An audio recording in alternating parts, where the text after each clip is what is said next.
Wuthering Heights is Emily Bronte's only novel. Published in 1847 under the pseudonym Alice Bell. Prologue.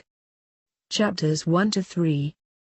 Mr. Lockwood, a rich man from the south, has rented Thrushcross Grange in the north of England for peace and recuperation. Soon after arrival, he visits his landlord, Mr. Heathcliff, who lives in the remote moorland farmhouse called Wuthering Heights. He finds the inhabitants of Wuthering Heights to be a strange group. Mr. Heathcliff appears a gentleman, but his manners and speech suggest otherwise. The mistress of the house is in her late teens, an attractive but reserved, even rude woman, and there is a young man who appears to be one of the family, although he dresses and talks like a servant. Being snowed in, he has to stay the night and is shown to an unused chamber where he finds books and graffiti from a former inhabitant of the farmhouse called Catherine. When he falls asleep, his dreams are prompted by this person, and he has a nightmare where he sees her as a ghost trying to get in through the window. He wakes and is unable to return to sleep, so, as soon as the sun rises, he is escorted back to Thrushcross Grange by Heathcliff. There he asks his housekeeper, Ellen Dean, to tell him the story of the family from the Heights. The childhood of Heathcliff. Chapters 4 to 17. The story begins 30 years before, when the Earnshaw family lived at Wuthering Heights, consisting of, as well as the mother and father, Hindley, a boy of 14, and 6-year-old Catherine, the same person that he had dreamt about and the mother of the present mistress. In that year, Mr. Earnshaw travels to Liverpool, where he finds a homeless, gypsy-like boy of about 7 whom he decides to adopt as his son. He names him Heathcliff.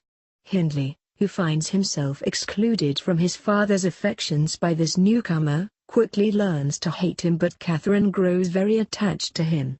Soon Heathcliff and Catherine are like twins, spending hours on the moors together and hating every moment apart. Because of this discord, Hindley is eventually sent to college, but he returns 3 years later, when Mr. Earnshaw dies. With a new wife, Frances, he becomes master of Wuthering Heights and forces Heathcliff to become a servant instead of a member of the family.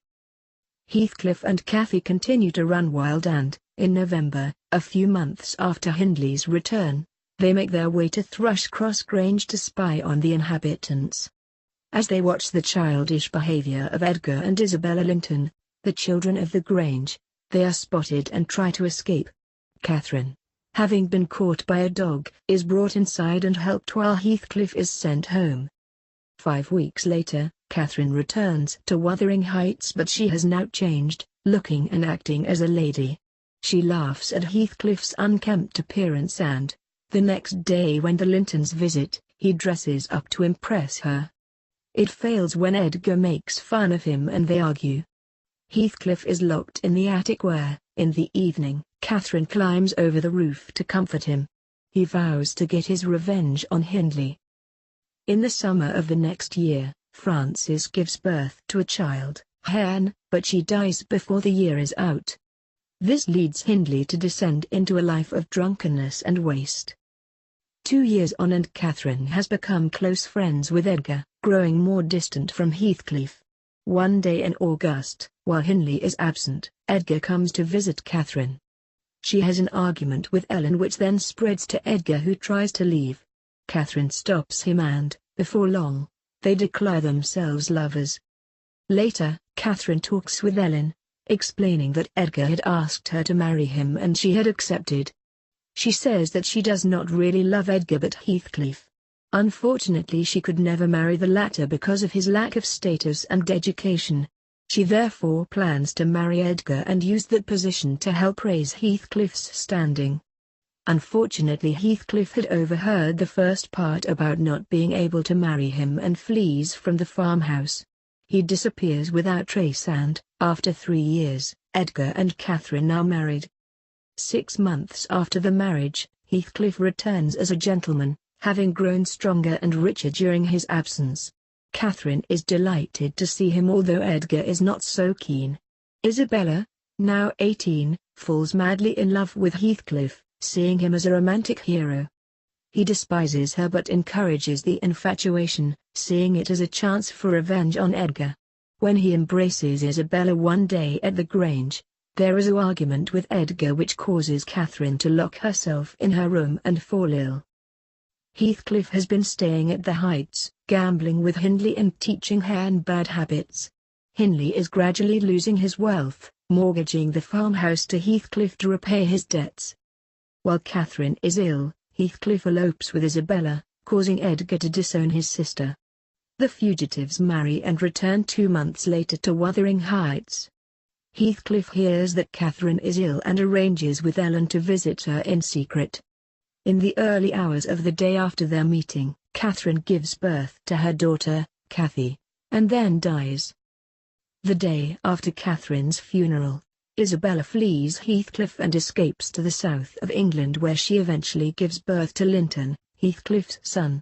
Hindley dies 6 months after his sister, and Heathcliff finds himself the master of Wuthering Heights and the guardian of Herne. The maturity of Heathcliff. Chapters 18 to 31. 12 years on, Cathy has grown into a beautiful, high-spirited girl who has rarely passed outside the borders of the Grange.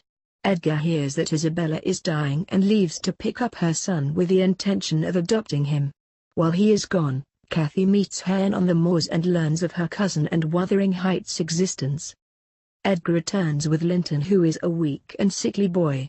Although Cathy is attracted to him, Heathcliff wants his son with him and insists on having him taken to the Heights. 3 years later, Ellen and Cathy are on the moors when they meet Heathcliff, who takes them to Wuthering Heights to see Linton and Herne. His plans are for Linton and Cathy to marry so that he would inherit Thrushcross Grange. Cathy and Linton begin a secret and interrupted friendship. In August of the next year, while Edgar is very ill, Ellen and Cathy visit Wuthering Heights and are held captive by Heathcliff, who wants to marry his son to Cathy and, at the same time, prevent her from returning to her father before he dies. After 5 days, Ellen is released and Cathy escapes with Linton's help just in time to see her father before he dies. With Heathcliff now the master of both Wuthering Heights and Thrushcross Grange, Cathy has no choice but to leave Ellen and to go and live with Heathcliff and Herne. Linton dies soon afterwards and, although Herne tries to be kind to her, she retreats into herself. This is the point of the story at which Lockwood arrives. After being ill with a cold for some time, Lockwood decides that he has had enough of the moors and travels to Wuthering Heights to inform Heathcliff that he is returning to the south. Epilogue. Chapters 32 to 34.